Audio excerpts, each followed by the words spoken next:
본문 말씀은 사도행전 21장 37절부터 22장 11절의 말씀이 됩니다. 인생에서 참 중요한 질문들이 많이 있어요. 그런데 오늘 본문 내용을 통해서 보면은 사도 바울이 인생에서 할 수 있는 가장 중요한 두 가지의 질문이 소개되고 있고, 그 질문의 바로 본질이 무엇인지를 잘 설명하고 있습니다. 그래서 저와 여러분이 오늘 본문 말씀을 잘 이해하고 정말로 주님께서 저와 여러분에게 주어진 놀라운 비전을 깨닫고 날마다 승리함으로 주님 앞에 영광 돌리는 복된 역사가 있기를 원합니다. 지난 시간 우리가 살펴본 내용은 사도행전 21장 17절부터 36절까지 내용을 우리가 살펴봤습니다. 이제 예루살렘 교회는 과거에 성령 충만해서 어떻게 하면 핍박이 와도 복음을 전할까? 외적뿐만 아니라 내부적인 문제 속에서도 어떻게 하면은 하나님의 말씀을 바로 증거할 수 있을까 해서 환경이 문제가 되지 않고 환경을 통해서 말씀하시는 주님께 집중함으로 말미암아 바로 하나님 앞에 존귀하게 쓰인 그런 위대한 교회가 예루살렘 교회에 있어요. 그러나 시간이 지난 이후에 하나님의 뜻을 저버리고 이제는 예루살렘 교회가 성령 충만한 그 교회가 이제는 바로 뭔가 염려, 근심, 그런 사람들의 그런 두려움으로 가득 찬 그런 교회가 되어졌고, 성령님께 기도하고 성령의 인도함을 받고자 했던 그 교회가 사람의 여러 가지 계획으로 풍성한 그런 어떤 교회로 전락되는 아쉬움이 바로 잘 묻어났습니다. 그럼에도 불구하고 사도 바울은 어떻게든지 하나님께서 하셨습니다 하고 주어를 주어 자리에 놓음으로 하나님께 영광 돌릴 뿐만 아니라 이제 그런 그릇된 상황 속에서도 교회 질서 가운데 주의 뜻을 이루고자 애썼던 그런 사도 바울의 모습을 봅니다. 자, 그래서 예루살렘 교회가 사도 바울의 좀 위험스러운 요구가 바로 율법을 지키는 자의 모습처럼 보이기 위해서 이제 서원하는 자 여러 사람을 정결례를 세우고 제사를 지내라는 그 요구에 그대로 동참하는 결과 이제 나타나는 것은 유대인 아시아에서 올라온 유대인들이 현장에서 체포해가지고 죽이려는 그 급박한 상황에서 하나님께서 가장 적절한 타임에 보호해 주시는 놀라운 은혜 가운데 거했다는 것이 오늘 본문 내용의 배경이 됩니다. 그래서 37절 내용을 통해서 살펴보면은 바울을 데리고 영내로 들어가려고 할 그때에 바울이 천부장에게 말합니다. 내가 당신에게 말할 수 있느냐? 이렇게 얘기했을 때 내가 헬라 말을 아느냐? 이렇게 지금 말하고 있어요. 자, 여기서 중요한 부분들을 우리가 생각해 볼 수가 있는데, 어떻게든지 유대인들은 사도 바울을 이 세상에서 없이 하자 하고 죽이자 하고 결정된 내용으로 사도 바울을 현장에서 죽이려는 그런 상황이 되어져요. 자, 그런데 이제 막 때려서 죽이려고 하는 그런 아주 위급한 상황에서 하나님께서 천부장과 백부장들을 긴급하게 움직이심으로 말미암아 맞는 도중에 구출해냈잖아요. 그러면은 사도 바울의 마음 가운데 어떤 마음이 들겠습니까? 하나님께서 이런 은혜를 주셨구나, 이런 위기에서 나를 구출해 주셨구나 하는 안도의 마음이 있어야 될 거 아니에요. 그래서 이 위급한 상을 빨리 벗어나고 싶어 하는 것이 사람들의 일반적인 생각일 수 있잖아요. 그런데 사도 바울은 거기서 버티는 거예요. 지금 구출해주는 천부장한테 잠깐만요, 제가 할 얘기가 있습니다, 이렇게 부탁하고 있는 내용은 그 시각이 너무나도 차이가 있어요. 유대인들은 어떻게 하면 사도 바울을 죽일까라고 그 자리를 이렇게 그 자리에서 죽이려고 애를 쓰고 있지만, 반대로 그런 고통 가운데 아주 그런 두려움 속에서도 불구하고 사도 바울은 그 자리에서 내가 복음을 전하지 않으면 저들 죽으니까 어떻게든지 살리려고 애를 쓰는 두 불의의 모습이 그대로 보여집니다. 자, 그러면서 이제 천부장에게 이렇게 얘기해요. 아주 유창한 그런 말로 내가 당신에게 말할 수 있겠습니까? 할 수 있겠습니까? 라고 물어보는데 여기에 매우 정중한, 그리고 아주 세련된 그런 품이 있는 유창한 용어로 그 당시 헬라어를 써가지고 천부장한테 이렇게 얘기해요. 지금 말하고 있는 상태는 어떻게 됩니까? 폭력으로 목숨이 위태한 상태고 이리저리 맞아가지고 고통이 있는 그런 어떤 상태예요. 동시에 유대인들에게 아무 죄도, 아니 헬라인들에게 아무 죄도 없이 포박당한 그런 상태예요. 유대인이나 현장에 나와는 로마 군인들에게 부당하게 지금 결박된 상태고 부당하게 폭행을 당한 상태, 고통이 있는 상태입니다. 위험한 상태입니다. 그런 상황에서도 내가 당신에게 할 수 있겠습니까? 말할 수 있겠습니까? 하고 매우 정중하게 그리고 유창하게 품위 있게 헬라어를 써서 얘기하니까 깜짝 놀래죠. 37절 하반절을 보니까 네가 헬라 말을 아느냐? 이렇게 얘기하는 것은 어떻게 이렇게 품위 있는 아주 유창한 헬라어를 구사할 수 있단 말인가 하고 깜짝 놀래고 있는 거예요. 여기에 영적인 우리가 진리를 살펴볼 수 있게 됩니다. 사단은요, 어떻게든지 그 목적이 죽이려 하는 것이 사단의 목적이라면 우리 주님께서는 어떻게든지 살리려고 하는 것이 주의 뜻인 줄로 믿습니다. 그러니까 유대인의 배후에는 사탄이 있다는 것을 살펴볼 수가 있고 사탄의 그 이제 배후에는 하나님께서 계시다는 사실을 아주 분명하게 드러내는 이런 장면이에요. 유대인들은 죽이려 하고 사도 바울은 어떻게든지 살리려고 하는 그런 안타까운 마음, 사랑의 마음이 그대로 풍겨나는 그런 상황을 우리가 살펴보게 됩니다. 그러면서 이 뒤에 청하건대 아주 정중하게 얘기합니다. 백성에게 말하기를 뭐하라? 허락하라. 이렇게 해서 유창한 헬라어를 써가지고 천부장에게 내가 얘기할 것을 지금 말하고 있는 그런 장면을 우리가 살펴보게 됩니다. 자, 그러면 여기서 이제 우리가 한 가지 생각해 볼 수 있는 그런 어떤 내용은 사도 바울의 관심은 어디에 있느냐? 백성에게 있다는 거죠. 이 백성 그 중에 한 사람이라도 내가 만난 예수님을 전했을 때 그들이 내 전한 복음을 듣고 다시 돌아올 수 있는 그런 절호의 기대다, 이렇게 생각하고 이 절박한 상황, 위기 상황 속에서도 천부장에게 이렇게 표현하고 있는 내용이에요. 우리가 매번 강조하지만 자, 누가복음 21장 15절 내용을 보면은 너희가 끌려갈 때에 우리 주님께서 주시고자 하는 내용이 뭡니까? 다른 상대방이 반박할 수 없는 구제를 주시고 또 합당한 지혜를 뭐한다? 주신다. 그래, 지혜를 주셨어요. 지금 하나님께서 여기에 이 영혼에게 복음을 증거할 수 있는 뭡니까? 전도의 기회를 준 거죠. 훗날 사도 바울은 그 애제자 디모데에게 이렇게 표현합니다. 때를 얻든지 못 얻든지 뭐예요? 복음을 전하라.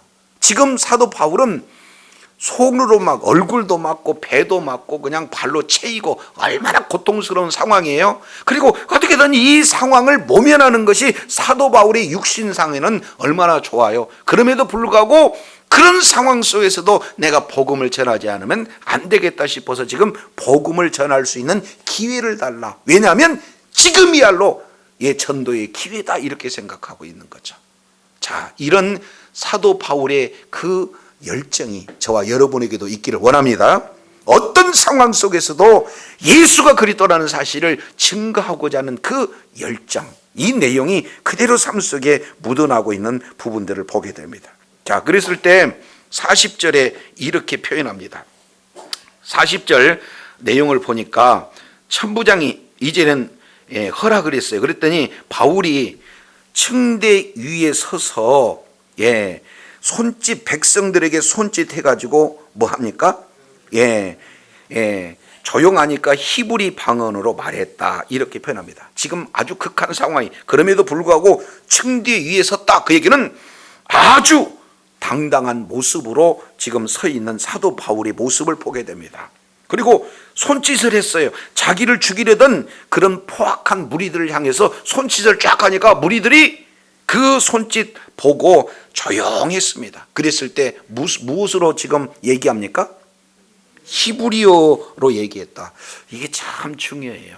왜 그러냐면 사도 바울은요, 이제 뒤에 이제 3절에도 조금 말씀을 드리겠습니다만요, 가문도 최고 엘리트 가문이고, 아주 상류층입니다.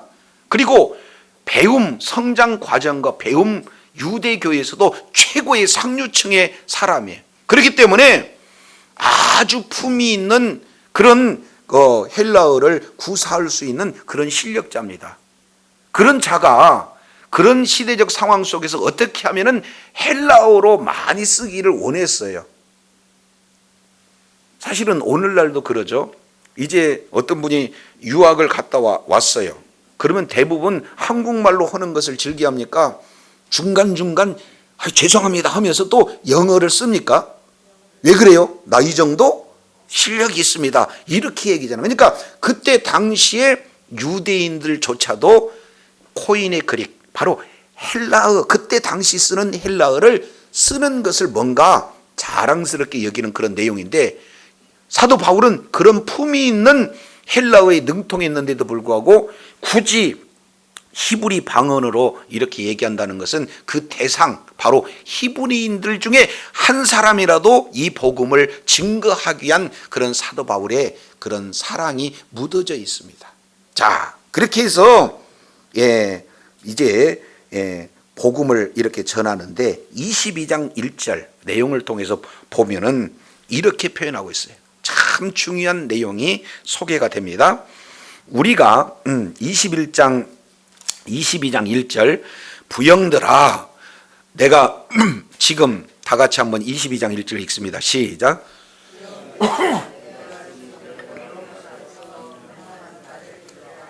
부형들아, 이렇게 표현하는 것은 한자어로 이렇게 밋밋하게 진행하고 있는데, 부형이라고 하는 것은요, 아버님들, 형님들 들으세요, 이렇게 표현하고 있습니다. 지금 매우 정중하게, 공손하게, 예의 바르게 아버님들, 그리고 또 뭐예요? 형님들, 이렇게 표현해요. 여기서 형님들이라고 하는 것은 바로 어떤 내용이냐면은 같은 조상을 가진 같은 동포다라는 것을 강조하고 있는 내용이에요. 여러분과 우리가 동질적인 그런 어떤 관계가 있지 않습니까? 이걸 친근함으로 이렇게 표현하고 있는 내용이에요. 그러면서 먼저 잘 들을 수 있도록 공손하게 얘기하는 거예요. 여기서 내용을 통해서 보면은 세 가지 모습을 우리가 살펴볼 수가 있습니다.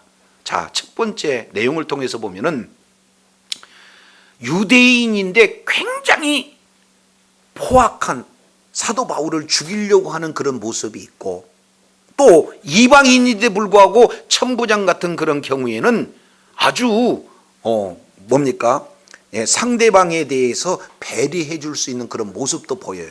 그런데 사도 바울은 유대인이면서 굉장히 공손한 모습을 지금 보이고 있습니다. 자기를 때리고 자기를 죽이려고 자기를 적대적으로 대하고 있는 그들을 향해서 얼마나 공손하고 예의 바르게 지금 말씀하고 있는지 몰라요. 그러면서 여기서 중요한 한 단어를 이렇게 표현합니다.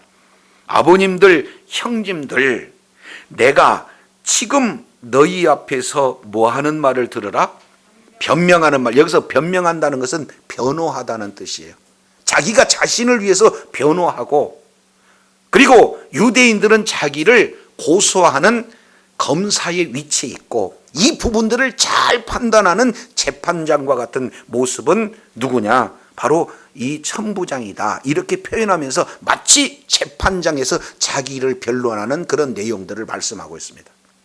자, 이것을 지난 시간에 우리가 이렇게 정리를 했어요. 첫 번째, 사도 바울은 다메섹 도상에서 예수님을 만난 이후에 예루살렘에 오기까지 5번 예루살렘에 이렇게 오고 있는 내용이고, 이제 더 이상 예루살렘에 이제 최종적인 모습이에요. 더 이상 예루살렘에 들를 수 없습니다.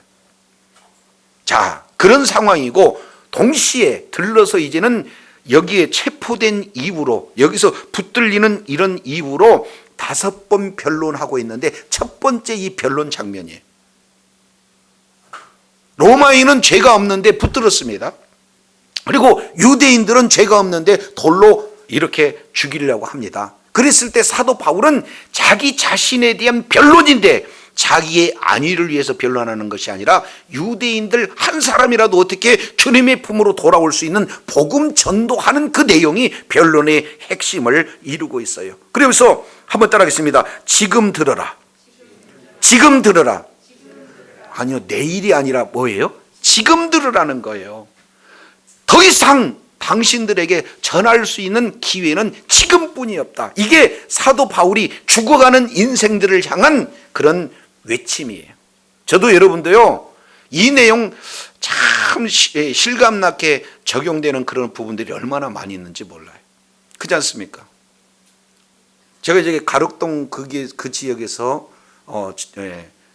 사역을 진행할 때 하루는 사모님이 계속 문을 아파트 동수마다 다 찾아다니면서 적고, 여기는 천주교, 여기는 불교, 여기는 가능성이 있는 예비신자, 이걸 하나하나 다 그어가면서 이렇게 전도할 때 한 집을 방문했는데, 그 집에 얼굴이 창백하고 눈에 힘이 없는 한 젊은 애기 엄마를 이렇게 만난 거죠. 예수님 믿으세요? 그랬더니 제가 지금 마음이 좀 심하니까 이렇게 다음에 좀 뵀으면 좋겠어요. 그런데 애기들도 예쁘고 잘 이렇게 노는데, 그래서 지금 상태가 너무 진지하니까 내일 오라고 하니, 거기서 또 예수님이 그리스도십니다 하고 이렇게 붙들고 오면은 예의 안 맞다 싶어가지고는 이제 그 지역을 빠져났어. 내일 시간을 내서 그러면 오겠습니다 하고 내일 갔는데, 그날 스스로 목숨을 끊었습니다. 애 둘과 함께. 그래서 마음 가운데 내가 그때 예수님을 전하지 않았어, 내가 예수님을 전했으면 어떻겠다, 이 마음이 오래 가더라고. 오늘 내용을 보니까 사도 바울이 심령이 뭐라고 했어요? 지금 들으라는 거예요. 지금 저와 여러분의 앞길에 어떤 시간이 되어져 있는지는 이건 주님의 주권 하에 놓여져 있는 거예요. 지금 들을 귀 있는 자에게 전하는 그런 사도 바울의 심정과 같은 그런 내용이 저와 여러분에게 있기를 원합니다. 지금 들어야 되는 거예요. 자, 그랬을 때 히브리 방언으로 잠잠하게 공손하게 이렇게 진행하니까 그들이 히브리 방언으로 말했어요. 혈통도 우리와 동일하구나. 그렇기 때문에 더 조용해서 듣고 있습니다. 예의에 이렇게 잘 갖춰서 진행하니까. 그러면서 3절 그리고 4절 이 내용을 통해서 사도 바울이 자기 자신의 성장 과정을 지금 4개의 단어로 압축 요약해서 표현하고 있습니다. 자, 첫 번째 3절 내용을 보겠습니다. 나는 누구다? 유대인이다 하고 지금 자기 자신을 소개해요. 가장 먼저 가장 중요한 그 우선순위는 나는 유대인이다, 너희와 똑같은 유대인이다, 이걸 전하고 있는데, 그 같은 유대인이지만 나는 너희와 어떻게 다른 유대인인가를 4개의 핵심으로 설명하고 있는데, 나는 유대인이지만 뭐라고 표현하고 있습니까? 길리기아 어디에서 났다? 다소에서 났다. 이 내용은 참 중요해요. 여기서 다소에서 났다라는 것은 다소에서 이렇게 성장하고 있는 그런 내용들을 말씀하고 있습니다. 자, 그러면은 실제 출생은 어디에서 났어요?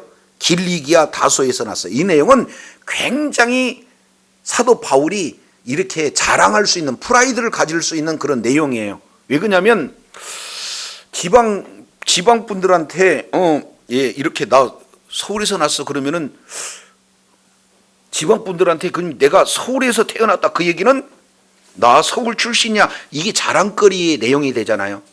그잖아요. 예. 이런 것처럼 큰 도시에서 지금 태어난 사람이다. 3대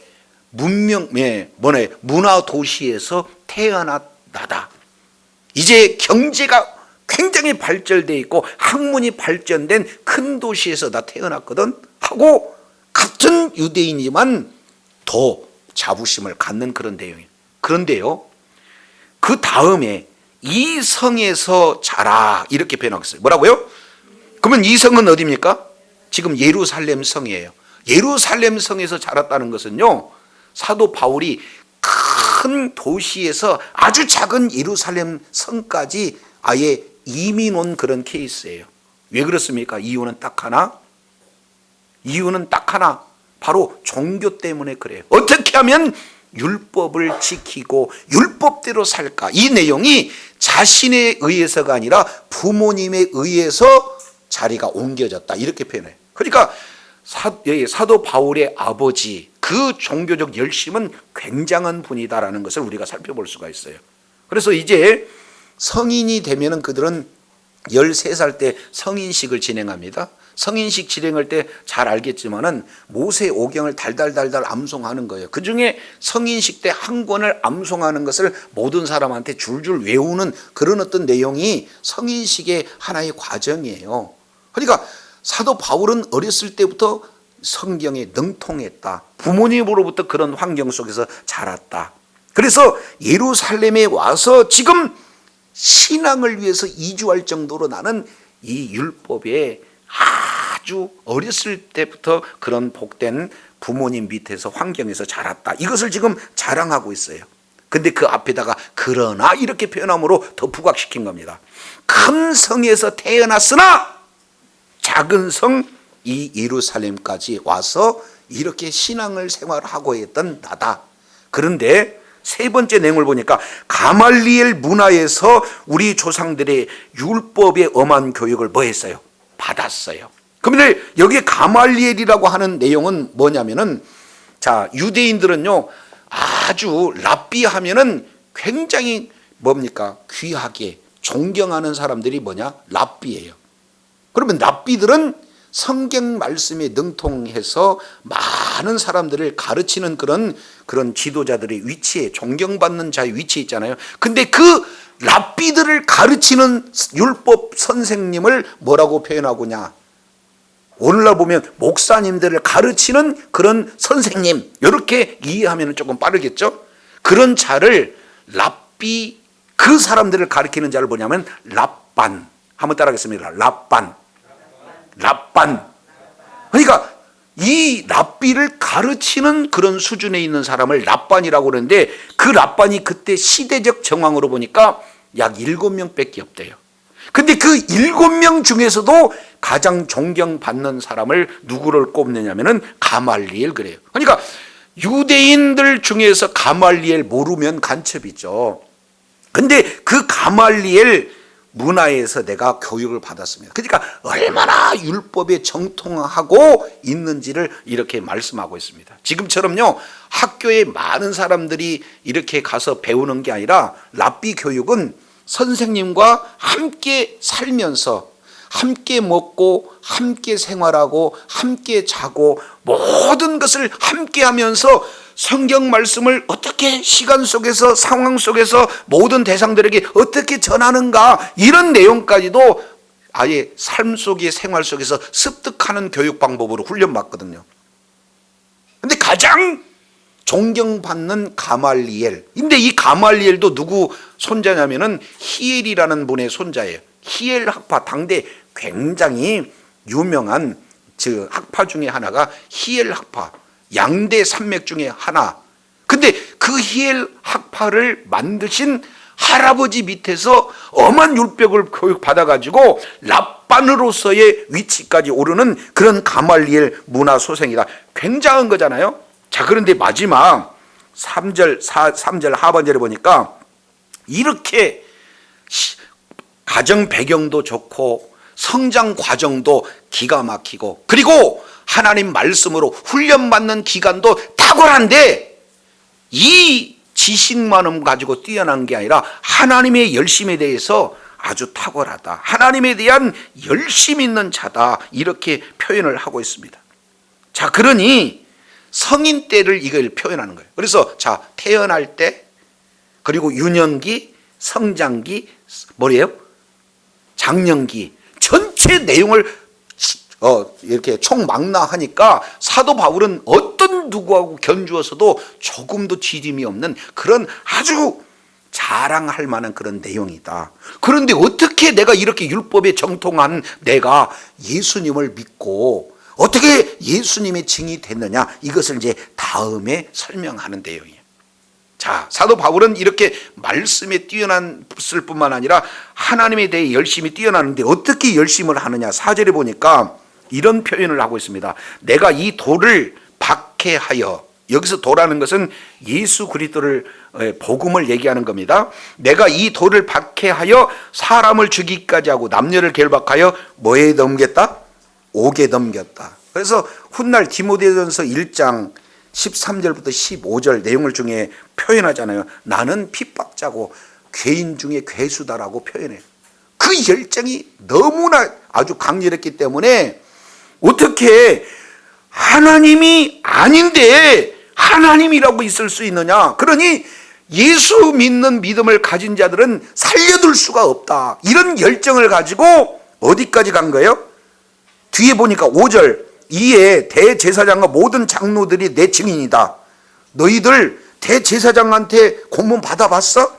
장로들에게 왜 공문 받아봤어? 나는 직접 그렇게 대단한 분들하고 이제 공문을 받아서 다메섹에 있는 형제들 총동원해 가지고 이제 거기 있는 사람들도 결박하고 끌어다가 형벌을 받게 할 수 있는 그런 열정을 가지고 있어요. 지금 너희들처럼. 여기서 중요한 단어는 뭡니까? 3절 하반절 내용을 보니까 이렇게 봐요. 거기에 보니까 너희 모든 사람들처럼, 여기 맨 마지막에. 자, 그러면 이걸 현실감 있게 얘기하겠습니다. 자, 나는 다소에서 태어났지만 예루살렘 성에 왔어.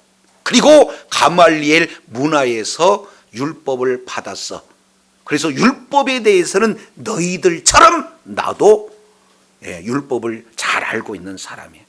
너희들이 지금 열심히 박해하는 그것처럼 나는 너희에게 못지않게 더 열심을 가지고 있어. 너희들이 지금 그때그때 예수 믿는 사람을 핍박하고 있지만 나는 아예 대제사장과 장로들에게 공문을 요청한 그런 어떤 정도로 해서 먼 이제 다메섹까지 가서 죽일 수 있는 그런 열정이 너희처럼 나도 있어. 이것을 지금 비교하니까 결코 유대인들이 뒤져요. 그들보다 더 뛰어난 존재예요. 뛰어난 존재예요. 그런데 중요합니다. 그런데 22장 6절 내용을 통해서 보니까 다메섹에 가까이 왔을 때 오정쯤이 되어 호련히 하늘로부터 뭐가 나타요? 큰 빛이 나를 뭐 했다?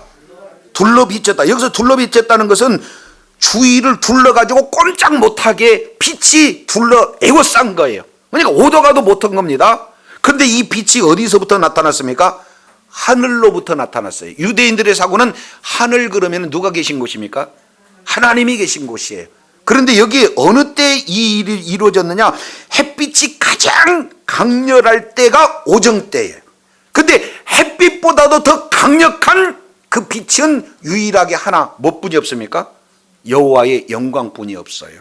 그러니까 햇빛보다도 더 강한 빛, 이 내용은 하나님께서 오셨구나, 이 사실을 사도 바울은 직감적으로 합니다. 성경에 능한 자는 바로 다 알 수가 있어요. 이 내용을 요한계시록 21장 23절 보면은 하나님의 나라는 햇빛과 달이 쓸데없으니 그 내용에 그 영광으로 가득 차 있기 때문에 그렇다. 그러니까 햇빛과 비교할 수 없는 그 강력한 빛, 영광이 있는 곳이 천국이에요. 하나님이 계신 곳이다, 그 말이에요. 그렇기 때문에 직접적으로 지금 사도 바울은 빛이 쫙 불러서 이제 애워싸는 이런 내용을 통해서 보니까 하나님이 오셨구나 이 사실을 아니까 즉각적으로 뭐 하고 있습니까? 7절에 땅에 엎드려요. 이건 유대인이라면 누구나 다 압니다.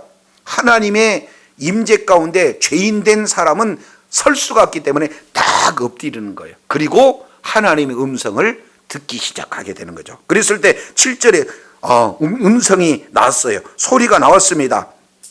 이제 이것은 나에게 대해서 말씀하고 있는 소리구나 하고 있는데 우리 주님께서 이렇게 표현해요. 사울아 사울아. 뭐라고요? 사울아 사울아. 이 내용은 히브리어로 사울아 사울아예요. 헬라어로는 바울아 바울하고 같은 사람인데 사울아 사울아 히브리식으로 반복해서 얘기하니까 이 소리 들으니까 얼마나 사도 바울은 감격했겠어요. 내가 하나님의 말씀이라면 목숨보다도 소중히 여기고 하나님의 말씀을 이루는 데는 그 열심을 나는 이제 아주 그냥 나보다 더할 사람이 없다라 할 정도로 자부하니까 드디어 하나님께서 나한테 나타나셔서 잘했다 칭찬해 주시겠구나 이런 기대를 하고 있는데 칭찬을 기대하고 있는 사울아 사울아 사울에게 뭐라고 얘기해요? 네가 왜 나를 박해하느냐 이렇게 얘기해요. 너희 뭐라고요? 네가 왜 나를 박해하느냐. 칭찬이에요? 책망이에요? 그러니까 사도 바울이 머리에 멘붕이 온 겁니다. 자, 그래서 그 다음에 8절 이렇게 얘기해요. 주여 니십니까? 여기서 주님이라는 것은 하나님의 또 다른 표현입니다. 창세기 1장에서는 하나님의 이름 82가지 중에 가장 기본적 이름 3가지가 있는데 그 중에 첫 번째가 엘로힘입니다. 천지를 창조하신 하나님. 두 번째 창세기 2장부터는 엘로힘의 단어가 여호와로 확 바뀌어요. 이 여호와는 바로 약속하시고 약속을 이루시는 언약의 하나님의 호칭이 여호와예요. 그리고 나중에 15장 정도 가면은 아도나이라는 이런 용어가 나와요. 이것은 모든 우주 만물의 주인이시다 해서 아도나이. 근데 이 내용이 여기는 퀴리에 이것이 똑같은 주님이에요. 헬라어를 표현하는 겁니다. 그러니까 주님 그 얘기는 하나님 이렇게 표현하는 거예요. 아니 하나님께 칭찬을 받았는데 책망 소리가 나타나니까 당황하잖아요. 그러니까 하나님 맞으세요? 하나님이 누구십니까? 이렇게 물어볼 때 뭐라고요?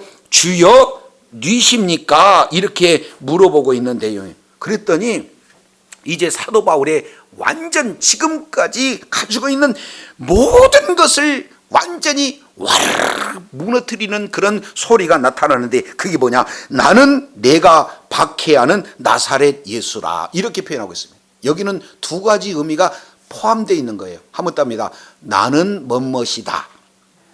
이것이 뭐냐면은 출애굽기 14장 유대인들이라는 누구나 알 수 있는 내용. 모세가 그래요.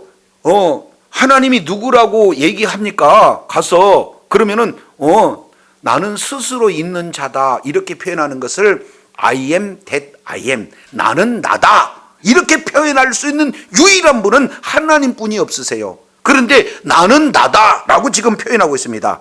좀 어렵지만 한번 따라하겠습니다. 에고에이미 나는 나야. 이 내용은 구약 성경에 하나님만 하실 수 있는 그 내용을 예수님이 지금 나는 나야 이렇게 표현하는 거예요.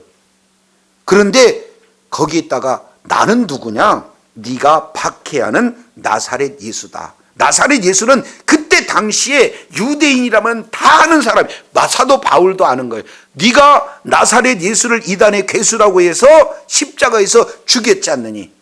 유대인들이 지금 그런 자리에 있는 거예요. 그러니까 하나님이 와가지고 네가 나를 죽인 앞장선 그런 나다. 내가 하나님이다. 그러니까 사도 바울이 그때서 이제 모든 것이 무너져 버리죠. 왜 그러냐면 하나님을 위해서 목숨 걸었고 하나님을 위해서 그 열정을 하라면은 둘째라면 서로 할 정도로 열심히 했는데 내가 하나님을 이렇게 철저하게 박해했단 말인가. 무너지는 그런 어떤 소리가 되어지는 거잖아요. 자, 여기에서 말하고 싶어 하는 내용은 뭐냐? 너희들과 똑같이 나 유대인이고 너희들이 율법을 귀하게 여긴 만큼 나도 못지않게 귀하게 여기는데 내가 하나님을 만났는데 그 하나님이 사실은 예수님이더라. 그래서 하나님이 직접 나한테 말씀하고 있는데 왜 나를 박해하느냐 한 것처럼 지금 너희들도 누구를 박해하고 있다? 하나님을 박해하고 있다. 지금 이 내용을 말씀하고 있어요. 너희 정말로 위험한 일을 하고 있다라는 것을 자기 간증을 통해서 슬며시 지금 드러내고 있는 겁니다. 그러니까 결국에 자기 자신을 변론하고자 하는 거예요? 아니면 한 사람이라도 내가 만난 예수님을 전하기 위한 복음 전도의 시간입니까?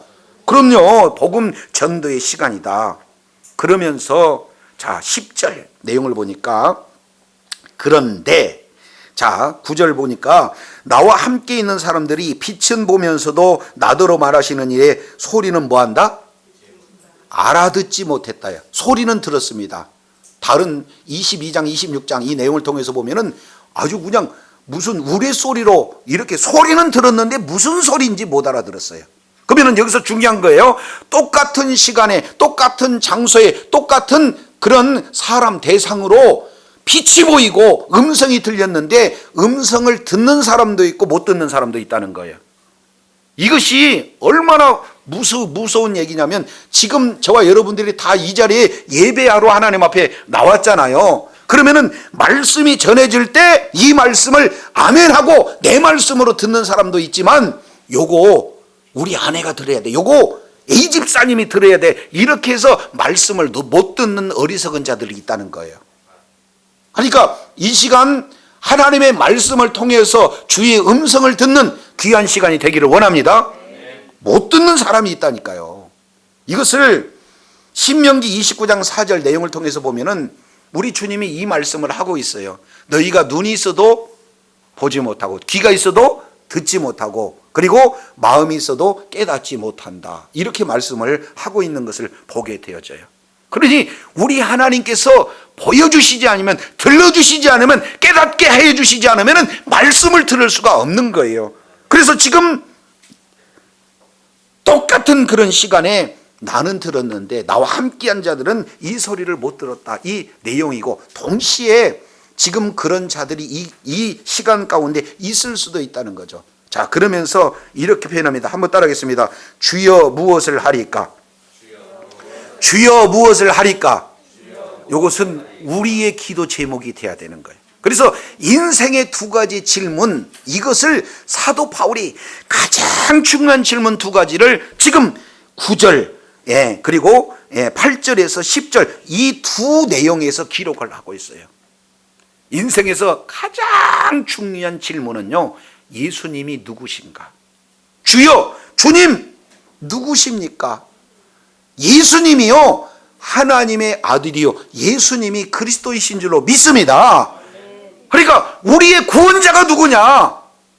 예수님이다. 예수님이 누군지를 알고 예수님을 나의 구세주로 영접하는 이 일이야말로 인생에서 가장 값진 일이고 가장 급선무인 내용이에요. 그러면 예수를 구주로 바로 알고 믿고 영접한 그 자에게 두 번째 우리에게 주어지는 질문이 있는데 그게 뭡니까? 주여 무엇을 하리까? 이 내용이에요. 지금까지는 내 인생의 주인이 나인 줄로 알고 모든 일을 계획할 때 내가 하고 내가 열심히 노력하고 내가 이제 이렇게 결과물을 나타내는 일에 내가 책임지고 하는 그런 인생을 살아왔다면 예수님이 주님 나의 구세주고 내 인생의 주인이라고 그분을 모셨다면 그 다음부터는 모든 주권을 누구에게 넘겨야 되는 거예요? 주님 앞에 넘겨야 돼요. 그래서 주님 무엇을 하리까?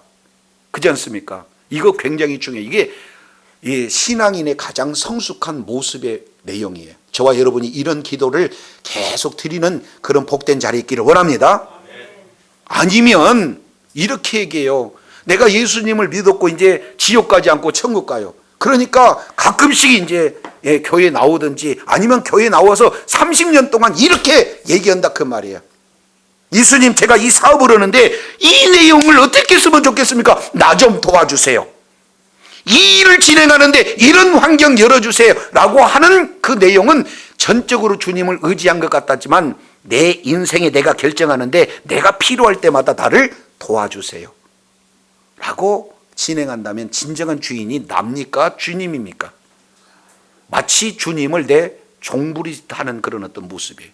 그런데 이제 예수님을 믿어서 영원한 생명을 가진 자들은 주님, 제가 어떤 방향으로 달려가야 될까요? 제가 어떤 일을 진행하는 것이 주의 뜻을 이루는 겁니까? 주님의 뜻을 이루는데 내가 도구가 되어야 되겠사오니 나를 사용하여 주시옵소서 하는 그 내용이 주여 무엇을 하리까? 이 핵심적인 질문이요 우리의 기도의 내용인 줄로 믿습니다.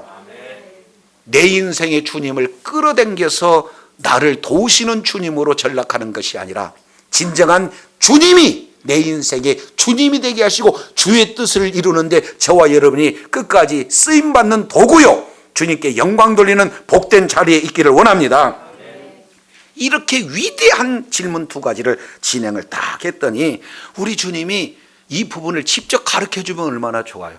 그런데 사도행전 9장 내용을 보면은 주여 주님 이제는 내가 하나님을 만났는데 하나님이 예수님이고 예수님이 하나님이라는 사실을 예수님이 직접 보여주셨는데 내가 예수님을 핍박했습니다. 내 뜻대로 지금까지 내 방식대로 살아왔는데 이게 망할 일만 골라서 했습니다. 그러면 제가 어떻게 했으면 좋겠습니까?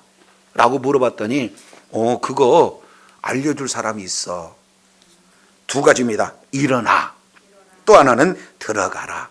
여기서 일어난다는 것은 뭘 의미하냐면 원문 내용을 보면은 죽은 인생이 다시 살아나는 부활 때 쓰는 용어예요. 지금까지 네가 죽어 있는 인생이었다면 이제는 예수 그리스도를 믿는 믿음으로 이제는 벌떡 일어나라. 지금 이런 내용을 말씀하고 있습니다. 그리고 다메섹으로 뭐 하라? 들어가라. 여기는 다메섹 안으로 계속 들어가라 이렇게 표현하고 있습니다. 지금까지 달려온 그 길에 사도 바울은 다메섹에 왜 갔습니까? 예수 믿는 사람을 죽이는 목적으로 들어갔어요. 근데 지금은 예수님을 만난 이후에 목적이 바뀌어지죠. 뭐하러 들어가는 거예요? 주님의 뜻이 무엇인지, 주님께서 무엇을 하리까라고 질문한 것에 대한 답을 얻기 위해서 지금 계속 가라 이렇게 말씀하고 있어요. 저와 여러분이 가는 내용은요 계속해서 주님의 뜻을 구하고 주님의 뜻을 이루는데 걸어가는 그런 과정의 내용인 줄로 깨달으시길 바랍니다. 그랬더니 정한 바 너희 모든 행한 것을 거기서 누가 너에게 뭐 한다? 이루리라. 이것은 아나니아를 통해서 우리 주님이 말씀해 주시겠다는 거예요. 하나님이 직접 말씀해 주셔도 되는데 왜 교회 지도자를 통해서 말씀해 주실까요? 교회에 질서가 있고 교회에 권위가 있기 때문에 그렇습니다. 그래서 하나님께서 나에게 직접 말씀해 주셨는데요, 이렇게 하시지 말고 교회의 질서 이것을 벗어나는 어리석은 자리에 있어서는 안 됩니다. 그렇기 때문에 이제 그 지도자에 의해서 이 내용들을 들어라 하고 가는데 광채로 인하여 앞을 볼 수가 없어요. 지금까지 세상의 눈 바라보고 자기의 계획대로 걸어가는 길을 바라보니까 이제 그 내용의 눈은 멀어져 버리고 이제는 앞을 볼 수가 없어요. 그래서 지금까지 굉장히 당당하고 지금까지 모든 사람의 그런 어떤 자랑할 수 있는 그런 위치에 있는 사람인데도 불구하고 자기 의지 아무것도 할 수가 없어요. 자기 주권 다 내려놓을 수밖에 없어요. 그저 함께하는 사람들의 손에 끌려 다메섹으로 들어갈 수 있는 그런 수준으로 전락돼 버린 겁니다. 예수님을 만난 충격은 이런 내용이에요. 내가 도대체 이제 그 다음에는 어떻게 살아야 될까? 그렇지 않습니까? 모든 걸 용서하라, 모든 것을 사랑해라, 모든 것을 이제 주의 뜻을 이루라다, 세상의 가치보다 하나님의 가치를 이렇게 누리라. 그럼 그게 어떻게 해야 된다는가? 모든 것을 다 내려놓을 수 있는 그런 어떤 상황으로 되어진 겁니다. 그랬을 때 12절 너에게 가르쳐줄 한 사람이 있는데 그가 누구냐? 아나니아다. 그래서 12절부터 16절까지 하나님께서 아나니아를 통해서 말씀해 주시는 장면이 소개가 되어 있습니다. 아나니아는 두 가지로 표현하고 있습니다. 12절 보니까 경건한 사람, 그리고 유대인들에게 칭찬 듣는 사람, 이 내용이. 그러니까 아나니아 그러면 다 알아요. 여기서 경건하다라고 하는 것은 두렵고 떨림으로 하나님을 섬기는 자예요. 이걸 좀 더 구체적으로 표현한다면 유대인이 하나님을 두렵고 떨린다는 것은 율법이라면 어떻게든지 그 말씀을 힘 닿는 대로 지키고자 애를 쓰고 실제 율법을 지키며 사는 그런 어떤 사람을 경건한 사람 이렇게 표현해요. 그러니까 대다수 유대인들은 말씀대로 살지 못합니다. 그런데도 말씀대로 살려고 애를 쓰고 실제 살고 있는 그런 사람들을 유대인들은 존경해요. 그래서 칭찬을 듣는 그런 아나니아라고 하는 분입니다. 이 아나니아는 구약 성경에 보면은 다니엘의 세 친구 중에 한 사람이 누구예요? 하나냐 있죠. 하나님은 은혜로우시다 그 뜻이에요. 이름도 그대로 맞게 은혜로운 삶을 삶으로 경건한 삶을 살 뿐만 아니라 사람들에게 칭찬 듣는 그 사람이 옆에 왔습니다. 그리고 형제 사울아 이렇게 불러요. 그러면서 진실로 축복을 해주는 내용인데 다시 봐라 이렇게 말씀하니까 즉시 그를 뭐 했어요? 쳐다봤어요. 지금까지 육적인 눈은 감겨졌는데 그 눈이 열어졌습니다. 영의 눈이 열려지는 거예요. 자, 그러면서 14절 이게 이제 전체 이끌어가는 핵심 내용입니다. 자, 14절 내용을 보니까 이렇게 표현하고 있습니다. 그가 또 내게 이르되 우리 조상들의 하나님이 너를 뭐 했다? 택하였다. 여기서 우리 조상들의 하나님은 누구를 얘기합니까? 히브리인들은 이렇게 표현해요. 아브라함의 하나님, 이삭의 하나님, 야곱의 하나님. 그걸 다른 말로 우리 조상의 하나님. 그러면 우리 조상의 하나님은 한마디로 요약한다면 언약의 하나님이죠. 자, 그러면 우리 조상의 하나님이 너를 택하였다. 다시 너를 뭐예요? 요건 유대인들이 누구나 공감할 수 있는 표현이다 그 말이에요. 예, 우리 조상의 하나님이 너를 택하였다. 바로 우리 조상의 하나님이 여러분 한 사람 한 사람을 택하신 줄로 믿습니다. 택하신 줄로 믿습니다.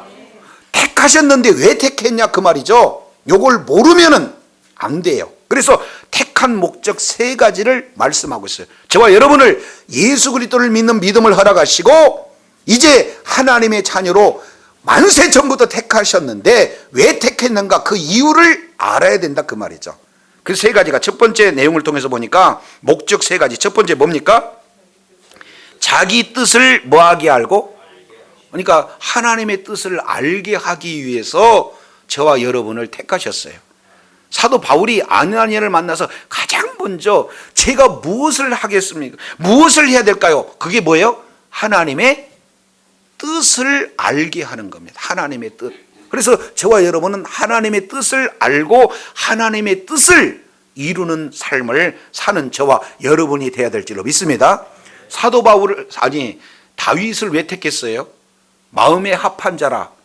왜 하나님께서 마음에 합한 다윗을 택했습니까? 우리가 13장에서 살펴봤잖아요. 저는 나의 뜻을 이루게 하기 위한 그릇. 그래서 사도행전 13장 26절인가요? 내용을 통해서 보니까 당시에 그는 주의 뜻대로 섬기다가 잠들었다 이렇게 표현하고 있잖아요.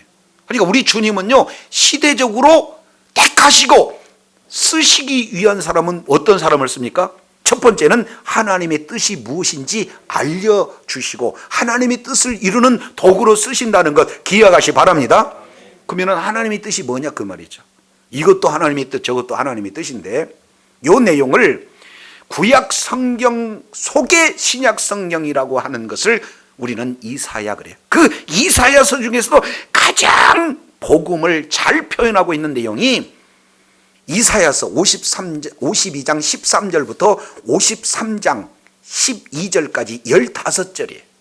이 15절을 히브리인들만이 가지고 있는 문학 구조로 정확하게 표현했습니다. 그래서 예수님의 승기, 예수님의 승기, 예수님의 비하, 예수님의 비하, 예수님이 메시아의 높아지심 요것을 전체로 싸고 있고 그리고 예수의 메시아의 낮아지심이 그 가운데 있고 가장 그 중심에 뭐가 있느냐면 바로 예수님의 고난, 메시아에 대한 고난 내용이 적혀져 있어요. 그래서 세 절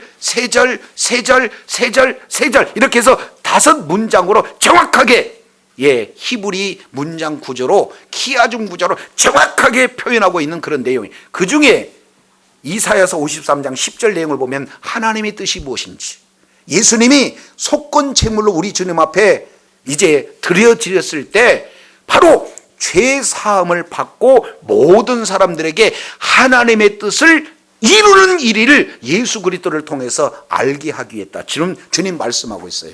그러니까 십자가를 통해서 하나님의 뜻이 이루어진 줄로 깨달으시길 바랍니다. 그러니까 십자가 사건이 뭐예요? 하나님의 뜻이다 그 말이죠. 십자가를 통해서 모든 자들을 구원하시고자 하는 것이 하나님의 뜻인 줄로 믿습니다. 이걸 모를까봐 예수님께서 요한복음 6장 38절부터 40절까지 이 내용을 통해서 정확하게 표현을 하고 있습니다. 나는 이 땅에 온 것은 내 뜻을 이루러 온 것이 아니라 아버지 뜻을 이루려 왔다. 그러면 아버지 뜻은 뭐냐? 40절 내용을 보니까 나를 믿고 그리고 나를 보고 나를 믿는 자마다 멸망하지 않고 마지막 날에 다시 살리는 것이 아버지의 뜻이다. 아버지의 뜻은 예수 그리스도를 믿음으로 죄 사함을 받고 영원한 생명을 가진 것이 하나님의 뜻인 줄로 믿습니다. 우리가 왜 살아야 되는 거예요? 왜 살아야 되는 거예요? 주여 누구십니까? 예수가 그리스도라는 사실을 믿는 믿음을 가진 거고, 두 번째 예수 믿는 사람은 어떻게 살아야 됩니까? 아버지의 뜻을 이루는 삶인데, 아버지의 뜻은 예수 믿어서 구원받는, 이제 죄 사함을 받고 영원한 생명을 얻는 것이 하나님의 뜻인 줄로 깨달으시길 바랍니다. 구약에서 예언하시고 신약에서 그대로 예수님께서 답하신 내용이 아버지의 뜻이에요. 자, 그런데 아버지 뜻을 알게 하는 내용은 방법이 없어요. 그 뒤에 보니까 그 의인을 뭐 하게 하시고, 자 22장 14절 하반절에 보니까 그 누구를 보게 하시고, 의인, 여기서 의인이라는 것은 예수님 한 분이 없거든요. 그래서 예수님만이 의예요, 의. 그래서 그 의를 보게 하셨어요. 그러니까 사도 바울이 다메섹 도상에서 빛 가운데 본 분이 누구예요? 예수님을 본 거예요. 저와 여러분이 사도 바울이 빛 가운데 주님을 본 것처럼 저와 여러분이 예수님을 봐야 증인의 삶을 살 수 있을 줄로 믿습니다. 근데 예수님 봤어요? 예수님 봤습니까? 그랬더니 그렇습니다. 아이고 우리 권사님 잘하시네. 대부분 뭐 성화에 그려놓고 저분이 예수님이다. 아니에요. 2000년 전에 돌아가시는 그 예수님 지금 현재 사는 삶을 보는 사람이 없습니다. 그런데 우리는 예수님을 봐야 증인의 삶을 사는데, 이걸 예수님께서 요한복음 1장 1절에 이렇게 표현하고 있어요. 요한일서 1장 1절에도 이렇게 표현했어요. 요한일서 1장 1절에는 바로 영생의 말씀을 너희가 보고 손으로 만진 바 됐다. 듣고 보고 손으로 만진 바 됐다. 요한복음 1장 1절에는 말씀이 하나님 그랬습니다. 그게 바로 예수님인 줄로 믿습니다. 그러니까 말씀 그 본질 자체가 누구예요? 예수님. 그래서 오늘날 우리가 말씀을 보고 말씀 속에서 그 말씀이신 주님을 보고 그분의 음성을 들어야 될 줄로 믿습니다. 그러니 목사의 말도 말씀을 이렇게 들어야지 목사의 말이 무슨 능력이 있겠어요? 사람의 말이 무슨 능력이 있겠어요? 사람의 말이 생명 없습니다. 오직 생명은 말씀 안에만 있습니다. 예수 안에만 생명이 있는 줄로 깨달으시기를 바랍니다. 그러니까 성경을 읽을 때 글로 읽는 것이 아니라 그 예수님이 직접 나한테 지금 말씀하신다는 그 음성을 들으시기를 원합니다. 그래서 오늘날도 우리가 한 번도 보지 못하고 듣지 못한 그런 예수님이다 할지라도 성경을 통해서 예수님을 볼 수 있고 예수님의 음성을 듣게 되는 줄로 믿습니다. 그런데 이걸 내 음성으로 듣지 못한다면 저와 여러분은 예수님을 믿는다 하나 형식적인 아니면 추상적인 예수님을 믿게 되는 거예요. 구체적인 믿음을 갖는 저와 여러분이 되기를 원합니다. 그러니까 말씀을 볼 때 이 말씀을 누구 말씀으로 보는 거예요? 그럼요, 예수님이 직접 나에게 하신 말씀으로 알아듣는 그런 놀라운 역사가 있기를 원합니다. 자, 이 내용을 지금 들은 거예요. 그래서 요약하면 왜 너를 택했느냐? 아버지의 자기의 뜻, 아버지의 뜻을 알게 하기 위해서. 근데 이 아버지의 뜻을 아는 방법은 누구를 만날 때만 가능해요? 예수님을 보고 예수님의 음성을 들을 때만 가능하고, 그런 자가 누구가 됩니까? 예수님의 증인이 되어지는 줄로 깨달으시기를 바랍니다. 자, 그래서 사도 바울이 지금 자기를 죽이려고 가는 그런 자들에게 살리기 위해서 자기를 변호가시나 복음을 바로 그들에게 전하고 살리려고 애를 쓰는 내용이에요. 그래서 지금 들으라는 거, 이것 지금 듣지 않으면 안 된다라고 간절한 마음으로 말씀을 하고 있습니다. 저와 여러분 일평생에 예수님이 누군지, 그리고 예수 만난 인생들은 왜 살아야 되는지, 무엇을 행해야 될 것인지, 이 확실한 해답, 바로 하나님의 뜻을 우리가 알기 위해서 우리 주님이 저와 여러분을 택하셨고, 그 아버지의 뜻을 알기 위해서는 예수님을 보고 예수님의 음성을 듣는 자만이 아버지의 뜻을 알 수 있다는 사실을 보여줘요. 이제 저와 여러분이 이제 파송하시는 장소가 있어요. 가정으로, 학교로, 직장으로, 생업터전으로 파송했어요. 그곳에 저와 여러분이 아버지의 뜻이 무엇인지 분별하고 그 뜻을 증거하는 자리에 있을 때, 오늘 사도 바울에게 그 애절하게 임한 하나님의 그 사랑의 마음이 저와 여러분에게도 동일하게 임하여서 그곳에서 예수를 증언함으로 말미암아 증인의 삶을 살고 하나님 앞에 날마다 하나님이 동행하시는 놀라운 약속의 분복을 누리는 주의 사랑하는 자녀들이 다 되시기를 예수 이름으로 축원합니다. 기도하겠습니다.